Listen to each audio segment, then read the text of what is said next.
Given my background, my politics, and my professed values and ideals, there will no doubt be those for whom my statements of condemnation are not enough. Why associate myself with Reverend Wright in the first place, they may ask? Why not join another church? And I confess that if all that I knew of Reverend Wright were the snippets of those sermons that have run in an endless loop on the television sets and YouTube, if Trinity United Church of Christ conformed to the caricatures being peddled by some commentators, there is no doubt that I would react in much the same way. But the truth is, that isn't all that I know of the man. The man I met more than 20 years ago is a man who helped introduce me to my Christian faith. A man who spoke to me about our obligations to love one another, to care for the sick, and lift up the poor. He is a man who served his country as a United States Marine and who has studied and lectured at some of the finest universities and seminaries in the country, and who over 30 years has led a church that serves the community by doing God's work here on earth, by housing the homeless, ministering to the needy, providing daycare services and scholarships and prison ministries, and reaching out to those suffering from HIV/AIDS. In my first book, Dreams from My Father, I described the experience of my first service at Trinity. It goes as follows. People began to shout, to rise from their seats and clap and cry out. A forceful wind carrying the Reverend's voice up to the rafters. And in that single note, hope, I heard something else. At the foot of that cross, inside the thousands of churches across the city, I imagined the stories of ordinary black people merging with the stories of David and Goliath, Moses and Pharaoh, the Christians in the lion's den, Ezekiel's field of dry bones. Those stories of survival and freedom and hope became our stories, my story. The blood that spilled was our blood, the tears our tears, until this black church on this bright day seemed once more a vessel carrying the story of a people into future generations and into a larger world. Our trials and triumphs became at once unique and universal, black and more than black. In chronicling our journey, the stories and songs gave us a meaning to reclaim memories that we didn't need to feel shame about. Memories that all people might study and cherish, and with which we could start to rebuild. That has been my experience at Trinity. Like other predominantly black churches across the country, Trinity embodies the black community in its entirety. The doctor and the welfare mom, the model student and the former gangbanger. Like other black churches, Trinity's services are full of raucous laughter and sometimes bawdy humor. They are full of dancing and clapping and screaming and shouting that may seem jarring to the untrained ear.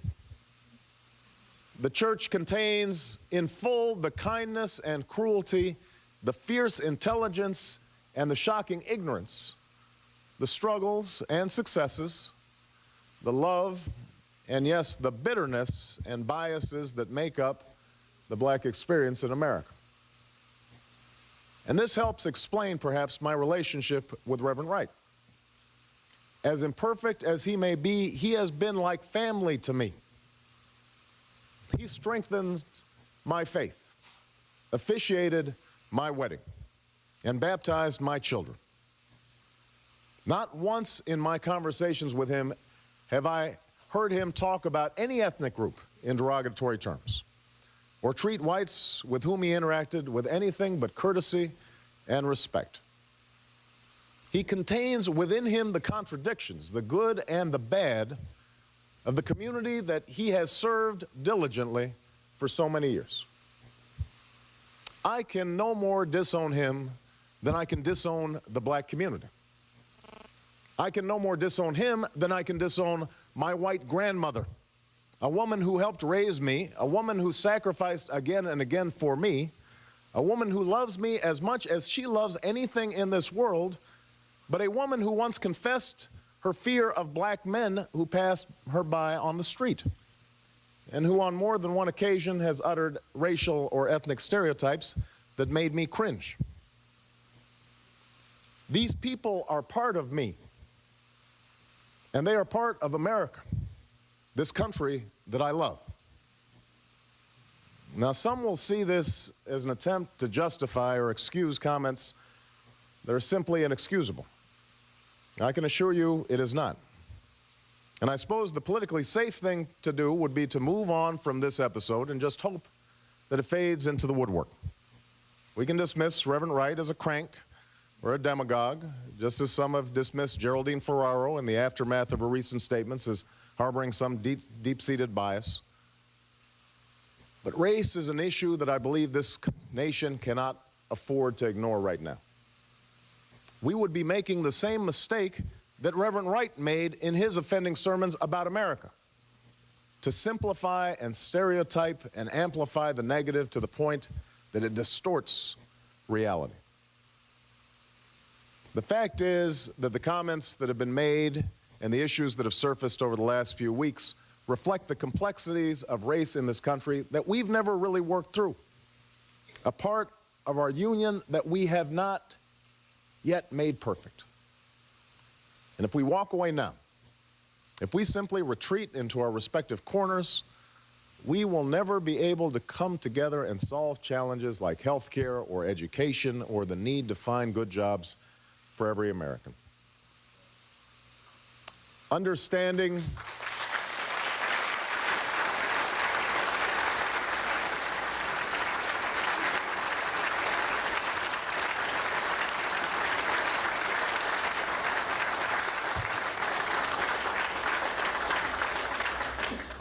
Understanding this reality requires a reminder of how we arrived at this point. As William Faulkner once wrote, the past isn't dead and buried. In fact, it isn't even past. We do not need to recite here the history of racial injustice in this country. But we do need to remind ourselves that so many of the disparities that exist between the African American community and the larger American community today can be traced directly to inequalities passed on from an earlier generation that suffered under the brutal legacy of slavery and Jim Crow. Segregated schools were and are inferior schools. We still haven't fixed them 50 years after Brown versus Board of Education.